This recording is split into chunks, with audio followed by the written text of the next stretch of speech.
Vovó não quer casca de coco no terreiro, pra não lembrar o tempo do cativeiro, pra não lembrar... E bem, parece que nós estamos de volta. No episódio de hoje, vejamos o que o mundo tem a nos oferecer. Ele anda oferecendo bastante democracia por alguma razão. Ucrânia. O Japão está fazendo exatamente o que eu fiz na minha série do Japão. Na minha série com o Japão. A França. O que mais? Por enquanto, a Sérvia, eles não vão permanecer democráticos por muito mais tempo. A não ser que eles optem por esse caminho. Eu acho.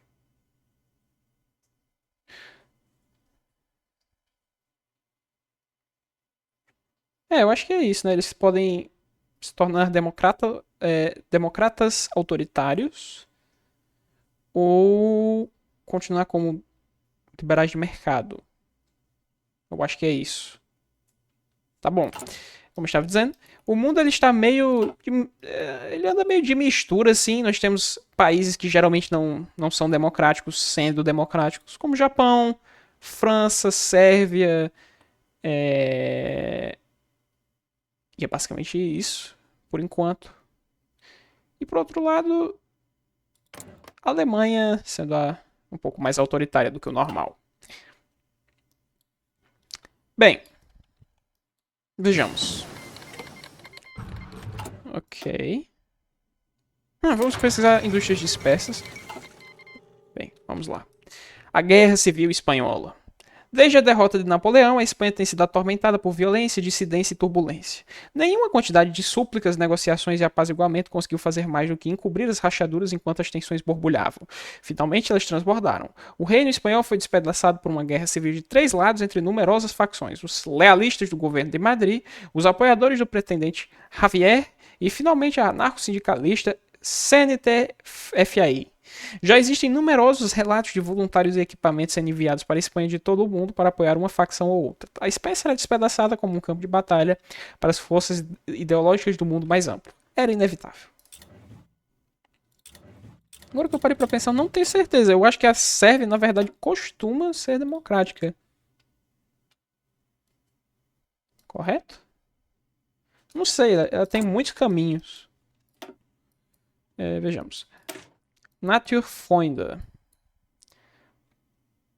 Tendências socialistas sempre foram algo majoritariamente abrigado por gente da cidade. E essa gente da cidade encontrou desde o início do século um novo passatempo: caminhadas. Muitos vienenses, muitos deles homens do partido, passaram a gostar de escalar as inumeráveis montanhas da Áustria em grupos, trazer clubes de caminhada para o campo para poder trazer clubes de caminhada para o campo pode ajudar a trazer simpatias socialistas para áreas tradicionalmente conservadoras. Ok. Temos guerra psicológica.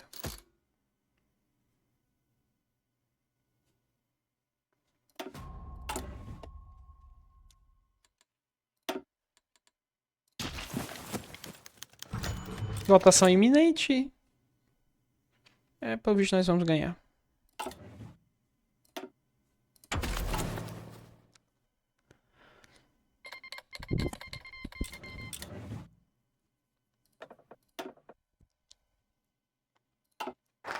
Ok, nós nos livramos de sociedade dividida, o que costuma ser bom. Vamos fazer transmissões nacionais.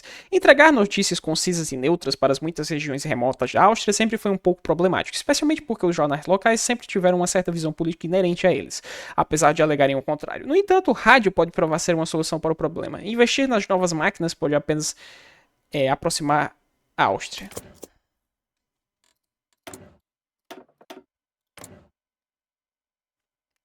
O Brasil também foi com um caminho democrático. A Itália também foi com um caminho democrático. Que até agora a balança ainda pende para a democracia. Após. Com qual?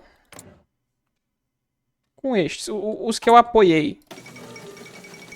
Após muitos meses de atos terroristas pela ANI abalarem a República Italiana e fazerem com que muitos dentro da nação duvidassem da capacidade do governo de manter a ordem, um voto de não confiança foi realizado em Milão hoje. Se aprovado, muitos temiam que teria sinalizado o colapso da República. Pela mais estreita das margens, a moção foi rejeitada e o primeiro-ministro Ivanoe Bonomi anunciou dos degraus dos edifícios governamentais que a democracia na Itália havia sobrevivido ao seu maior desafio e que a República viveria. Então parece. Caso você esteja se perguntando por que eu não estou enviando voluntários para a Espanha, é porque eu não vejo. Eu não sei qual lado eu deveria apoiar. Talvez os carlistas sejam a minha melhor escolha.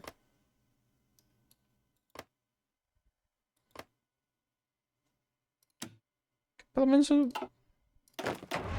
eles podem não ser meus aliados, mas eles não serão meus inimigos tão cedo. Por assim dizer. Mas ainda assim, eles serão meus inimigos um dia, então eu não me importo tanto assim. E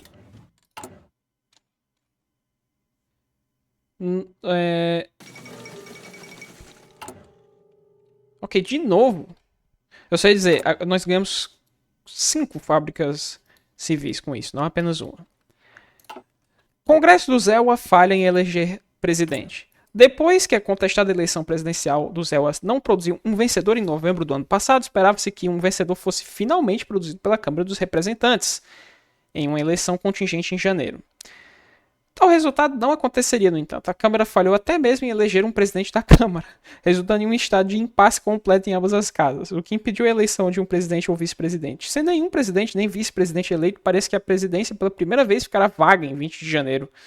A notícia disso causou agitação substancial e distúrbios civis nos Estados Unidos, enquanto a polícia luta para manter a ordem nas cidades americanas. Que encruzilhada. Mas que encruzilhada em que você se meteu. Ah, não. Ele foi embora. Agora temos Cordell Hull. Boa sorte. Bem, ele não é nem presidente e nem vice-presidente. O que diabos é você, então? Ele é um idealista wilsoniano. Perfeito. É tudo de que precisamos. Socialistas assumem controle total da Noruega. Depois de vencer as eleições e forçar o rei Håkon VII a abdicar, o Partido Socialista da Noruega ratificou hoje uma nova constituição que transforma totalmente o país em um estado sindicalista, assim como a França e a Grã-Bretanha antes deles. Com outra peça do tabuleiro de xadrez se juntando à causa sindicalista, o equilíbrio de poder na Europa mudou novamente no grande jogo de xadrez entre a nova revolução e a velha ordem.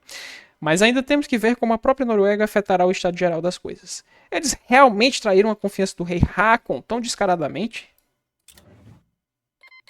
É o que parece.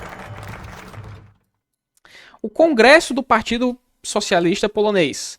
O Partido Socialista Polonês se reunirá esta semana em Radom para eleger um novo Comitê Central de Trabalhadores. Isso é de máxima relevância para nós, já que um candidato é nosso bom aliado, Norbert Barlicki, ao passo que outro é um socialista revolucionário perigoso, Stanislav Dubois, que está, obviamente, no bolso francês. Se Dubois e sua facção vencerem, isso pode levar à radicalização do PPS, o fracionamento do bloco centro-left e o colapso dos nossos esforços na Polônia. Algumas das pessoas menos otimistas em nosso escritório estrangeiro não gostam da ideia de se intrometer na Polônia ainda mais e apontam que Dubois é improvável de vencer em primeiro lugar. Nós podemos puxar poucas cordas para garantir que ele não vencerá com tudo.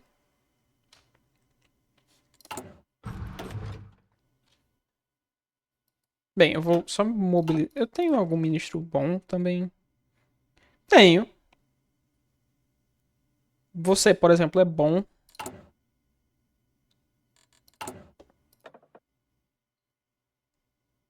Mas eu não sei por quanto tempo você continuará sendo bom.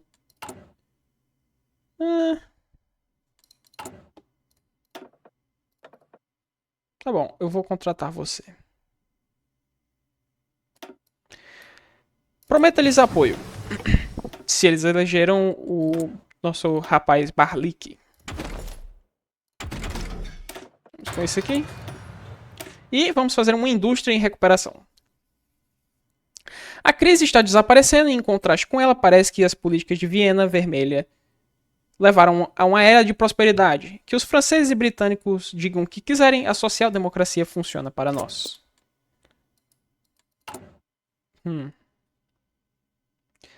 Vamos vender mais participações? Por que não? Olha só. Norbert Barlik eleito como presidente do PPS. O voto foi apertado e possivelmente o mais intenso em décadas. Após horas de debate e argumentos para ambos os lados, os apoiadores de Norbert Barlik ultimamente venceram o dia.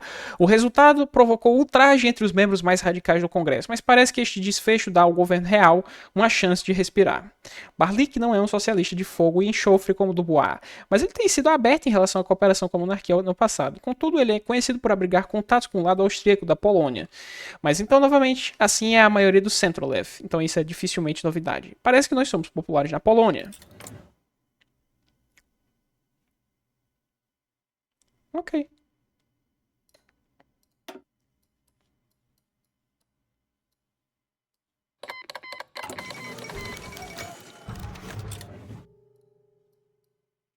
Bem, a cidade de legação restaram unilateralmente os direitos britânicos.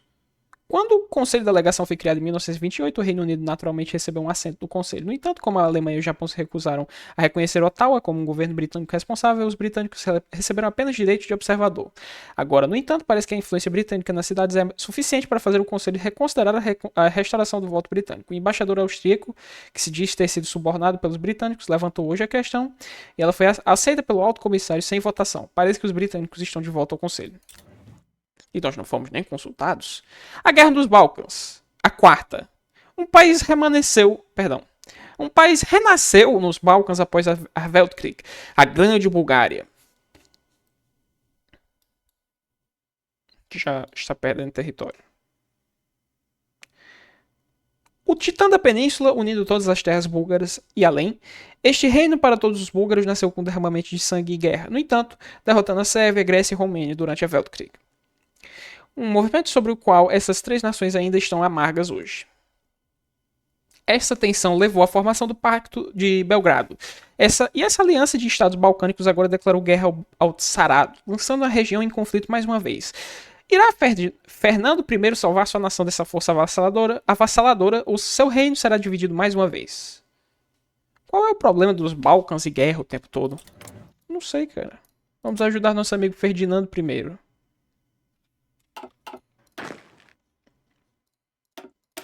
Ora, com quem ou com que? Difícil fazer essas escolhas. Eu já começo com forças especiais a mais do que eu realmente deveria ter. Isso aí é um problema. O que eu posso fazer é enviar, sei lá, alguma coisa, vamos chamar de Bulgária. Que são as divisões da Bulgária. Sei lá.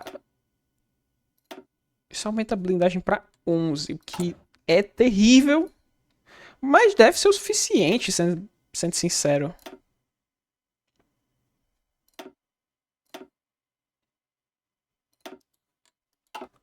Isso deve funcionar. Eu posso enviar quantas? Uma. Bem. Vamos enviar uma, então.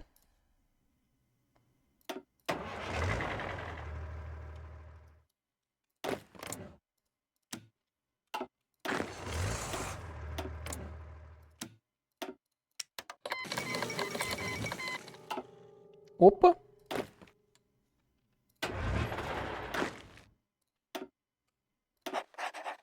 Impasse na América. Um impasse tenso eclodiu nos Estados Unidos quando o general Douglas MacArthur e os militares americanos assumiram o controle do governo do presidente eleito. Que não foi eleito. Não teve presidente eleito. Para como ele declarou em uma transmissão nacional, evitar que a inação leve os Estados Unidos para as mãos dos radicais. De Chicago, os apoiadores de John Reed declararam o governo de MacArthur ilegítimo, assim como os apoiadores do sul de Huey Long, baseados em Baton Rouge, e a revolta constitucionalista sob a liderança do vice-presidente deposto Quentin Roosevelt. Mas não tinha vice-presidente. Eu entendi errado o que foi que aconteceu, mas o evento não tinha dito que não conseguiram eleger um presidente ou vice-presidente. E é justamente por isso que os Estados Unidos ficou desse jeito. Continuando. Todos receberam um prazo do general MacArthur de 30 dias para se retirarem ou enfrentarem prisão e execução. Considerando que todos os lados estão rapidamente levantando forças, a ideia de que a América parece caminhar para uma segunda guerra civil parece quase certa. Não, ela parece certa.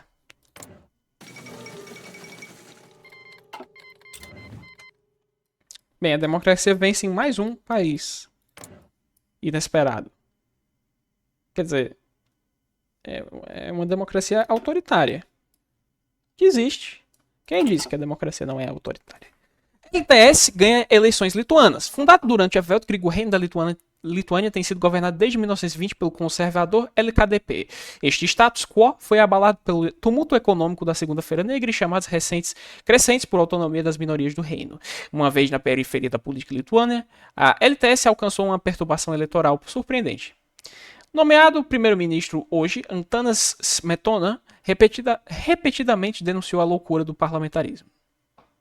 Sob seu comando, o novo governo visa transformar a Lituânia em um estado unitário centralizado. Ok, eles não são democráticos. Conforme o novo primeiro-ministro toma sua posição, há sussurros de uma insurgência da LAF renovada contra o governo. Apenas o tempo dirá se o reino sobreviverá. Centralizar a Lituânia é sequer possível? Veremos.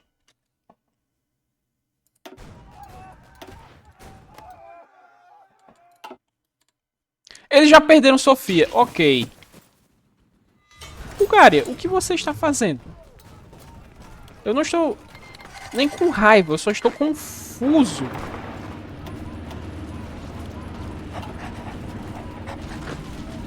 Eu só estou fascinado pelo que eu estou vendo. Collins destituído pela coalição... Perdão? Pela coalizão radical. Acho que isso não é um bom sinal. Eleições foram realizadas na República Irlandesa, a nação insular que conquistou sua independência do Império Britânico na esteira do Weltkrieg. Dizia-se ter alcançado crescimento econômico e segurança ao entrar na Mittel-Europa, mas se viu lançado em turbulência no ano passado pela Segunda-feira Negra. Como resultado, a preparação para a eleição foi a mais antagônica que os irlandeses já tiveram. William O'Brien, líder do social-democrata Partido Trabalhista, foi eleito presidente. Inesperadamente, dado o conservadorismo da ilha, o partido optou por formar uma coalizão com o radical Partido Trabalhista Progressista, juntamente com a populista agrária Clã Natalhan. Espera-se que o novo governo busque aprovar uma reforma social e financeira extensa, mas pode enfrentar uma batalha difícil diante da hostilidade antissindicalista. Os irlandeses se aproximam do caminho de seus vizinhos. É o que parece, infelizmente. Eu acho que a Bulgária vai ser... Ok, a Bulgária não tem chance. Não, Venezuela, eu já disse. Bem, crise de recrutamento em Quebec. Canadenses de língua francesa muito se opõem ao recrutamento, vendo a ideia de travar guerras em nome de britânicos como ofensiva. Com a eclosão da Guerra Civil Americana, no entanto, o debate sobre o recrutamento foi reacendido. A resposta em toda a província de língua francesa de Quebec foi rápida. Canadenses franceses tomaram as ruas em protestos maciços e paralisantes. É uma reencenação da crise de recrutamento de 1917, embora desta vez pareça que os canadenses franceses perderam a paciência. Repetidamente somos chamados a derramar sangue francês em nome de terras inglesas. O premier do Quebec, Maurice Duplessis, disse a uma multidão furiosa na cidade do Quebec. Nós dizemos não, e eles nos dizem que devemos. Quebec nunca estará livre da tirania inglesa enquanto for o cãozinho de políticos ingleses. Mais problemas no Canadá, o que parece. Bem, ainda existe alguma esperança para vocês? Eu acho que não. Eu acho que vocês estão lascados, infelizmente. Eu nunca vi a Bulgária colapsar tão rápido. Ok, eu desperdicei poder político à toa. Isso aqui não... Só não tenho o que fazer. Eu sinto muito.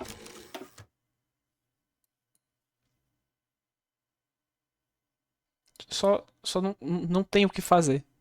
Mas vamos fazer plano de reabilitação econômica. Será que não tem? Não, eles provavelmente vão se render em breve. Não tem tempo de enviar voluntários de volta. Enfim. Estabelecido em 1935 durante uma conferência para discutir o estado lento da... Vamos tentar de novo. Estabelecido em 1935 durante uma conferência para discutir o estado lento da indústria austríaca, o plano de reabilitação econômica teve que ser posto em espera devido à crise econômica em andamento.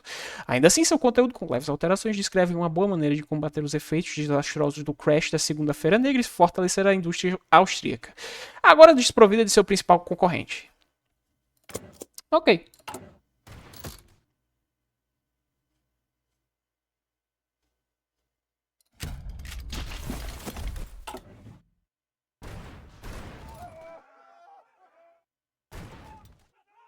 Eu acho que a Bulgária será anexada.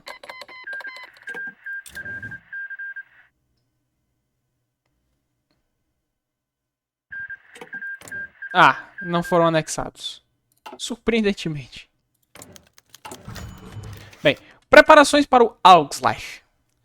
A cada 10 anos, desde 1867, as delegações austríacas e húngaras se reúnem para discutir quanto cada lado do império coloca nos ministérios comuns, os ministérios de assuntos estrangeiros, militares e financeiros. No entanto, devido à sua perda e demanda por reparações pelos territórios croatas, as renegociações de 1927 chegaram a um impasse, resultando na Hungria não ter pago nada ao Tesouro Comum na última década. O Estado da Hungria, como uma coroa renegada sob o reinado do Kaiser, tem sido um espinho no lado da Áustria há algum tempo, e pelo menos alguns esforços têm que ser feitos para trazer de volta ao rebanho. Convide-os formalmente. E bem, com isso, eu acho que nós podemos encerrar este episódio. É isso. E até a próxima.